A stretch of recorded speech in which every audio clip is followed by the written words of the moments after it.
അസ്സലാമു അലൈക്കും വറഹ്മത്തുള്ളാഹി. അൽ ഹിദായ വിമൻസ് അക്കാഡമി 25 വർഷത്തെ സേവന പാരമ്പര്യമുള്ള തളിപ്പറമ്പ് മന്നയിലെ സ്ഥാപനം. മർഹൂം PPS മുല്ലക്കോയ തങ്ങളുടെ അനുഗ്രഹീത കരങ്ങളാൽ സ്ഥാപിതമായത്. മത ഭൗതിക വിദ്യാഭ്യാസ സമന്വയത്തിലൂടെ വർത്തമാന കാലത്തിന്റെ സാഹചര്യങ്ങളോട് പൊരുത്തപ്പെട്ട് ജീവിക്കാൻ പെൺകുട്ടികളെ പാകപ്പെടുത്തുന്നതോടൊപ്പം പൂർണ്ണ അച്ചടക്കവും സുരക്ഷിതത്വവും ഉറപ്പുവരുത്തുന്നു.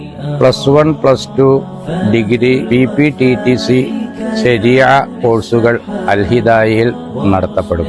പുതിയ വർഷം നമ്മുടെ മക്കൾ നന്മയുടെ സ്ഥാപനത്തിൽ പഠിക്കട്ടെ. അതിനാൽ അൽ ഹിദായയിലെ അഡ്മിഷന് വേണ്ടി താഴെ കാണുന്ന നമ്പറിൽ ബന്ധപ്പെടും. അല്ലാഹു സുബ്ഹാനഹു വ തആല നമ്മുടെ മക്കളെ നന്മയിൽ വളരുന്ന, നല്ലത് ചിന്തിക്കുന്ന, നല്ലത് പ്രവർത്തിക്കുന്ന മക്കളാക്കി വളർത്തട്ടെ.